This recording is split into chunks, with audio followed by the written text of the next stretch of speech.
मेरा एक सवाल, 26 जनवरी क्यों मनाई जाती है? मैंने सभी से पूछा, कोई जवाब नहीं दे रहा है।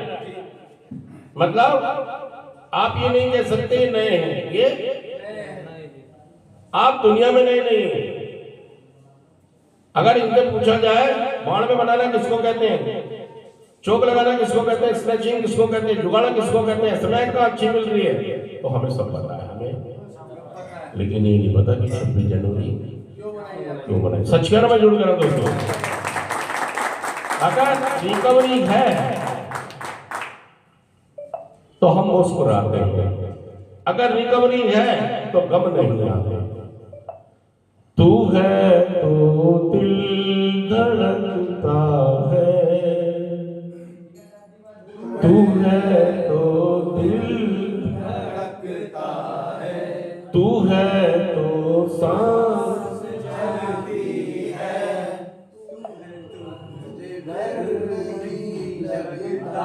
और दोस्तों हमारी सबकी जिम्मेदारी बनती है कि हम अपने धर्म को, अपने देश के कुर्बानियों को, इतिहास को जानें। नशा मुक्ति में बहुत ही सहायक है वो बंद कर दो। और दोस्तों आज हम जो सीख रहे हैं वो ये सीखना चाहते हैं क्योंकि 26 जनवरी है कल, और 26 जनवरी क्यों मनाई गई आप में से बता दीजिए कोई। हाँ जी आप बता दीजिए, तुम बताओ। 26 जनवरी को संविधान लागू हुआ। अच्छा संविधान, सही बात है, ताली बजाते रहिए क्योंकि सही आंसर है। हमें संविधान की जरूरत क्यों पड़ी, इसके अलावा कुछ पता है आपको? इसके अलावा कोई नई चीज? हाँ जी आप बताओ। हमारा अपना कोई संविधान था ही नहीं सर, ब्रिटिश हाँ वो तो बता दिया ना कि हमने संविधान लागू के किया। लॉ पे चलते थे, तो जब हमारा देश आजाद हुआ था तो हमारे पास अपना कोई संविधान नहीं था, तो इसलिए हमें अपने संविधान की जरूरत है। डॉक्टर भीमराव, हाँ वो तो बता दिया ना कि संविधान लागू हुआ, और इसके अलावा कोई बात? हाँ जी बताएं। ताकि सबको समान अधिकार मिल सके। सबको समान अधिकार मिल सके, संविधान बना। और बताइए 26 जनवरी क्यों मनाई जाती है? जी ताकि हमारे देश में अधिकार मिल सके सबको। 26 जनवरी में मनाई जाती है, हमारा संविधान लिखा गया था हमारे देश का। अच्छा कब लिखा, किसने लिखा, क्यों लिखा? अम्बेडकर ने लिखा था ये। उन्हीं डॉक्टर भीमराव अम्बेडकर जी ने हमारे देश ये इंफॉर्मेशन सही नहीं है। हाँ जी 26 जनवरी 1948 को हमारे देश का संविधान नहीं, 1948 को तो नहीं हुआ, 1950 को हुआ, सन 1950। ये हटा दो, मिटा दो। सन नीचे वाला यार भाई साहब, तो करने से पहले, एक्शन से पहले एक बार पूछ लेते, कंफ्यूजन थी तो मेरे को लगा। देखिए सन 1950, याद रखें सारे लोग, नशा मुक्ति में अपने देश को जानना बहुत जरूरी है, ये बहुत सहायक होता है नशा मुक्ति के लिए। मेरे धर्म को, मेरी मोटी मोटी चीज मुझे उनका पता होना चाहिए, बहुत सहायक है। पौराणिक कथाएं, कहानियां, किस्से बहुत सहायक होते हैं नशा मुक्ति में आने के लिए। 1950 कब लागू हुआ? 26 जनवरी सन 1950 को हमारे देश का संविधान। पहले तो हम गुलाम रहे मुगलों के। अगर मुगल कौन थे पता है आपको?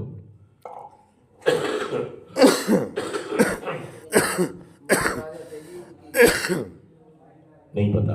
पता है बाबर, ये भारतीय नहीं थे, ये लोग बाबर कंटिन्यू करते हैं। बाबर एक डाकू था जिसको भारत के एक राजा ने, जैसे मेरी इससे लड़ाई चल रही है और मैं इसे हरा नहीं पा रहा हूं, तो उस समय अफगान से कुछ डाकुओं को हायर किया जाता था, जैसे उग्रवादियों को, आतंकियों को हायर कर लिया जाता है। उस राजा ने बाबर को हायर किया कि तू मुझे इन दोनों राजा से जीत दिलवाने में मेरी, वो प्रोफेशनल डाकू थे, भारत के भी नहीं थे। वो लोग आए, बाबर पानीपत में लड़ाई हुई और इस राजा के साथ मिलकर इन्होंने इन दोनों राजाओं को हरा दिया। तो बाबर ने सोचा यार ये तो बेकार सा आदमी है, क्यों ना इसको भी निपटाओ। उसने उसको भी निपटा दिया और दिल्ली की गद्दी पर यहां से शुरू हुआ मुगलों का शासन। और इन्होंने भारत को अपने तरीके से चलाया। फिर अंग्रेज आ गए। अंग्रेजों ने मुगलों के आखिरी बादशाह बहादुर शाह जफर, उनको कैद कर दिया, लास्ट में जो घटना हुई, और मुगलों का शासन खत्म हो गया। आपको पता है मुगल बादशाह के जो परिवार खानदान के लोग आज कहाँ रहते हैं, किसी को पता है? आज नहीं। कलकत्ता में एक सबसे बड़ी झुग्गी झोपड़ी है नाले के पास, उसमें उनके बहादुर शाह जफर का एक जनरेशन की बहू रहती है आज, और उसने सारी निशानियां झुग्गी के अंदर रखी हुई है। इतिहास जानना बहुत जरूरी है। पहले हम उनके गुलाम रहे, फिर हम उनको, अंग्रेजों ने हमारे से चाल खेल के हम बिजनेस करेंगे और तुम्हें सहूलियत देंगे और तुम्हारा इनसे छुटकारा भी। वो भाई साहब छुटकारा दिलाते दिलाते हैं अंग्रेज खुद बैठ गए। फिर पहली लड़ाई जो हुई 1857 में, झांसी की रानी के नाम से मशहूर है वो लड़ाई, बहुत बड़ा एक, सबने लड़ी, हिंदू मुस्लिम सबने मिलकर लड़ी वो लड़ाई, हम हार गए अंग्रेजों से। फिर 1857 से लेके फिर वो 1947 तक, मतलब 90 साल, फिर हम गुलामी में। हमारा कोई संविधान नहीं था, हमारा कोई लॉ नहीं था, कानून नहीं था, मतलब जो अंग्रेज कहते थे हमें उसी पर चलना। कई लोग उसको सही मानते थे, वो एक अलग मुद्दा है, कई लोग गलत मानते थे, वो एक अलग मुद्दा है। और ऐसे ही हमारे 90 साल और बीत गए। 1930 आते आते जब कांग्रेस का अधिवेशन हुआ, 1929 लाहौर जो आज पाकिस्तान में है, ये एक अधिवेशन हुआ। और इस अधिवेशन में, लाइट थोड़ा आगे कर लो, इस वाली पे आ जाओ, यही को पकड़ा दो। तो बहुत सारा जब अधिवेशन हुआ तो इंडिया के लोग पक चुके थे, अंग्रेजों से वादे झूठे सहते सहते खड़े हो गए। खड़े मतलब उनके इतने सारे वादे हुए अंग्रेजों के कि अब तुम्हें अगले साल हम आजाद, अगले साल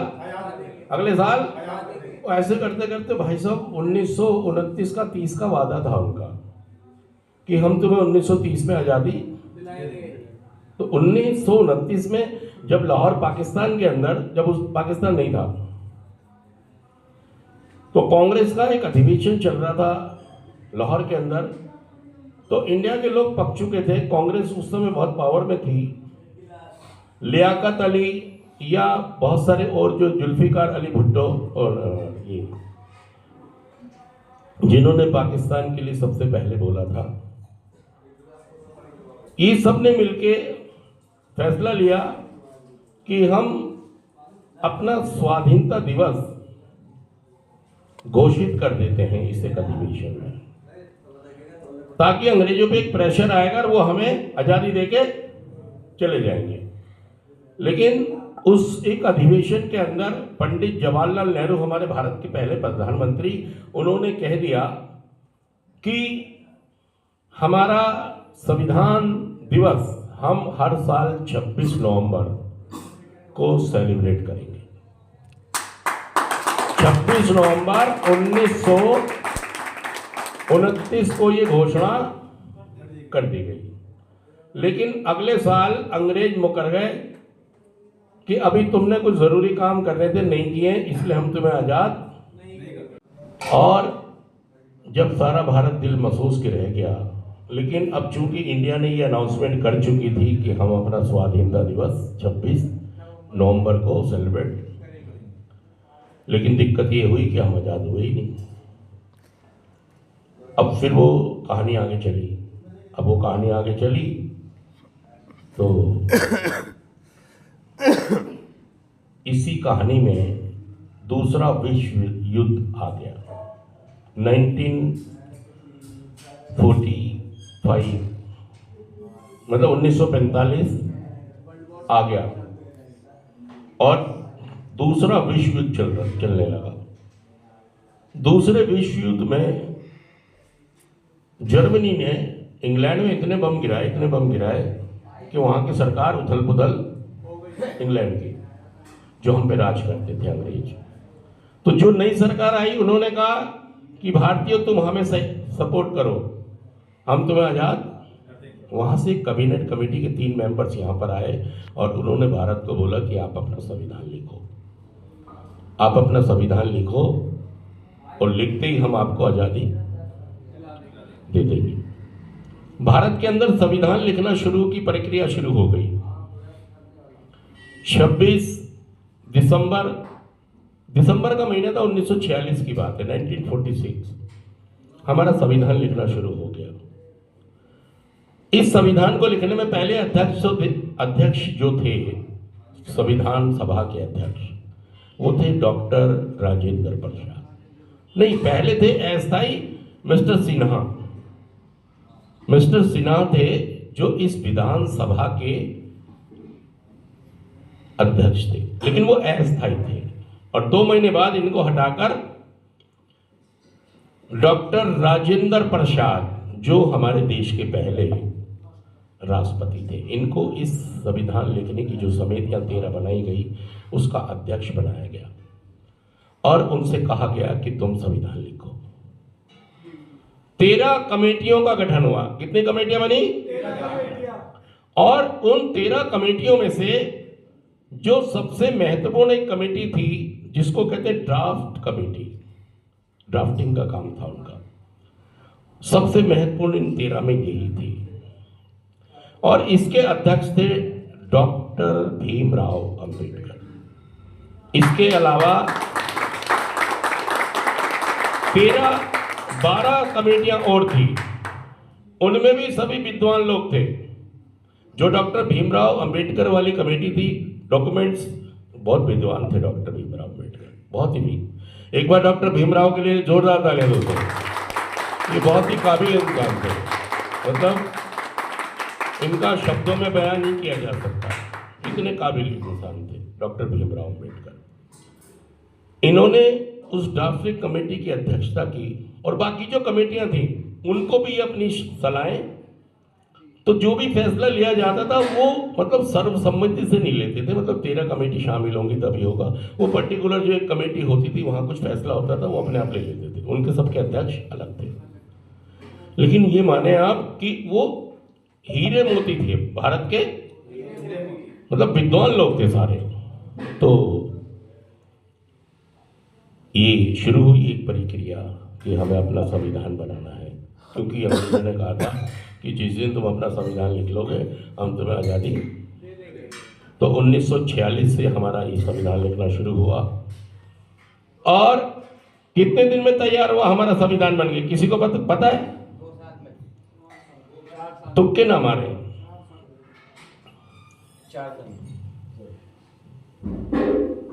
26 नवंबर 1949 को हमारा संविधान लिखकर तैयार हो गया। 2 साल 11 महीने 18 दिन में हमारा संविधान बना। 2 साल 18 महीने 29 दिन। और संविधान को बनाने में जब जैसे ही शुरू हुआ था 1946 में, तो लगभग 389 करीब सदस्य थे इसमें। लेकिन चूंकि जैसे ही ये 1947 आया तो मुस्लिम लीग ने विद्रोह कर दिया। उन्होंने मीटिंगों में आना बंद कर दिया और मांग रख दी कि हम पाकिस्तान चाहिए।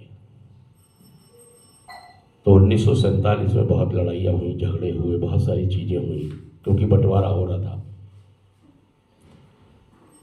तो दोस्त मतलब उस समय लगभग 390 के करीब सदस्य थे जो विधानसभा ये संविधान के ऊपर हस्ताक्षर होने थे। लेकिन चूंकि पाकिस्तान बन गया तो ये संख्या कम हो गई। इसमें करीब 100 लोग कम हो गए। आज हमारे संविधान के अंदर 22 भाग हैं, 349 आर्टिकल्स हैं। आर्टिकल्स ज़्यादा जुड़ गए हैं ABCD करके, लेकिन आर्टिकल जो उनका सही स्वरूप है वो उतना ही है जितना शुरू में था। अनुच्छेद बढ़ते गए। हमारी संविधान किताब जो संसार की सबसे भारी और बड़ी किताब है, जिसको संसार में सबसे बड़ा संविधान माना जाता है, हमारा संविधान, इसको लिखने में करीब बनाने में कितना खर्च आया होगा आपके हिसाब से? कोई आइडिया? 63,96,349 रुपए खर्च हुए संविधान लिखने में। और दोस्तों, इसमें 284 लोगों के हस्ताक्षर हैं। लगभग 234 पन्ने हैं इसमें, 234। और दोस्तों 1,17,349 लगभग इसमें पेजेस हैं, जो हमें दुनिया का सबसे बड़ा संविधान वाला देश बनाते हैं।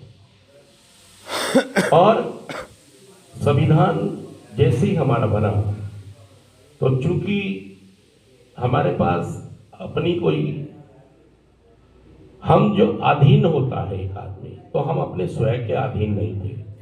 स्वाधीनता का मतलब ही यही है, स्वाधीन, स्वयं में अधीन, अपने आप में अधीन।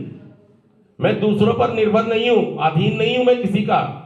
तो हमारा देश अधीन था किसी कानून के ऊपर, और उसे पूरा राष्ट्र नहीं कहा जा सकता जब तक उसके पास अपनी कोई किताब ना हो, संविधानता ना हो। तो जो हमारा संविधान है वो हमें स्वयं में अधीन रहने की आज़ादी देता है। हमारा देश अपने कानून पर चलता है, हमारा देश अपने संविधान पर चलता है, और ये बहुत ही महान बात है। तो ये हमारे लिए बड़े गर्व की बात है कि आज हम अपने संविधान के तहत जीते। और जिस दिन इसको लागू किया गया, क्योंकि संविधान दिवस हमारा पहले से बन रहा था, तो 2 महीने वेट किया गया। 26 जनवरी आई, क्योंकि हम अनाउंस कर चुके थे पहले 26 जनवरी को अपना संविधान दिवस, तो नवंबर में बन गया था ये, लेकिन लागू कब हुआ? तो इस संविधान को हमारे देश पर लागू हुआ, और 1952 में पहली बार हमारे देश में चुनाव हुए। उससे पहले अंतरिक्ष सरकारें काम करती थी, प्रधानमंत्री या जो भी लोग। लेकिन जब हमारा चुनाव हुए और हमारे देश में पहले प्रधानमंत्री बने जवाहरलाल नेहरू, तो हमारे संविधान की हम सैल्यूट करते हैं, इज्जत करते हैं। जोरदार तालियां उनके लिए जिन्होंने हमारे देश को आज़ादी दिलाई, या हमारे देश को संविधान लिखने में अपने पैरों पर खड़े हैं। थैंक यू दोस्तों, शुक्रिया।